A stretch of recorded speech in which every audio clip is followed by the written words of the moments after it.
Hi అండి, అందరికి నమస్కారం. Welcome back to my channel Harsha Sai hotel ముచ్చట్లు. ఈ రోజు వీడియో ఏంటంటే మా హోటల్లో దొరికే ఉల్లి గట్టి పకోడీ అండి. ఈ ఉల్లి గట్టి పకోడీ ఎలా తయారు చేసుకోవాలో దానికి కావాల్సిన పదార్థాలు ఏంటో మీ అందరికి చూపిస్తాను, చూడండి. ఫస్ట్ ఉల్లిపాయలండి. ఉల్లిపాయ పెద్దగా ముక్క కట్ చేసుకోవాలి. చిన్న ముక్క పనికిరాదండి ఉల్లి పకోడీకి, పెద్ద ముక్కే కట్ చేసుకోవాలి. తర్వాత సన్నగా తరుక్కున్న పచ్చిమిర్చి, పుదీనా, కొత్తిమీర, కరివేపాకు. ఆకుకూర ఏది ఉంటే అది వేసుకోవచ్చు, బాగుంటుంది. ఏ ఆకుకూర వేసుకున్నా బాగుంటుంది. కరివేపాకు కొంచెం ఎక్కువ వేసుకోండి, ఇంకా బాగుంటుంది. తగినంత సాల్ట్ వేసుకోవాలి. ఈ తగినంత సాల్ట్ వేసిన తర్వాత బాగా గట్టిగా రఫ్ చేయాలండి. రఫ్ చేస్తే వీడియోలో చూపిస్తున్న విధంగా మొత్తం మిక్స్ అయ్యేలా కలుపుకోవాలి.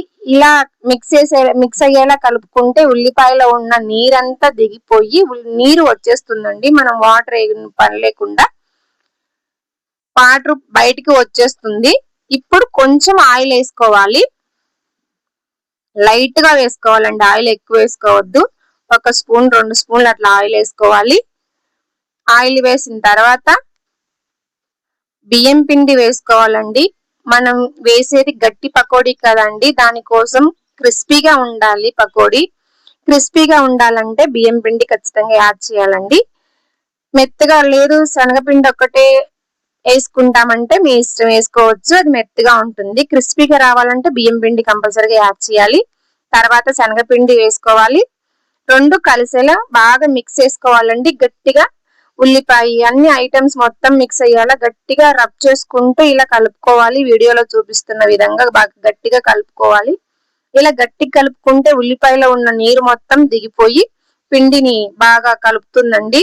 ఇలా కలిపినప్పుడు వాటర్ సరిపోలేదనంటే కొంచెం వాటర్ వేసుకోవాలండి. ఒక చిన్న గ్లాస్ వాటర్ సరిపోతుంది, ఎక్కువ వేసుకోవద్దు. ఎక్కువ వేసుకుంటే లూజ్ అయిపోతుంది. ఒక చిన్న గ్లాసు సరిపోతుందండి, ఒక టీ గ్లాసు అంతే వాటర్, ఎక్కువ వేసుకోవద్దు. అంతే, చిన్న గ్లాసు సరిపోతుంది.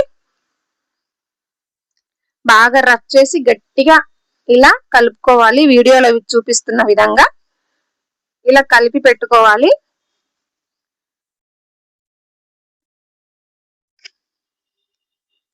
మీకు ఏదన్నా వీడియో కావాలి, ఏ ఐటమ్ అన్నా మాకు చూపించండి అని మీకు కావాలి అనుకుంటే నాకు కామెంట్ చేయండి. నేను ఖచ్చితంగా చూపించడానికి ట్రై చేస్తాను. ఆల్రెడీ ఒక కామెంట్ చేశారండి ఒక సబ్స్క్రైబర్స్, మీ హోటల్లో దొరికే టమాటా పచ్చడి, పల్లి కొబ్బరి చట్నీ, చిన్న పునుగు ఎలా చేస్తారో చూపించండి అని కామెంట్ చేశారు. కంపల్సరీగా చూపిస్తానండి. టైం దొరికినప్పుడల్లా ఒక్కొక్క వీడియో చేసి చూపిస్తాను.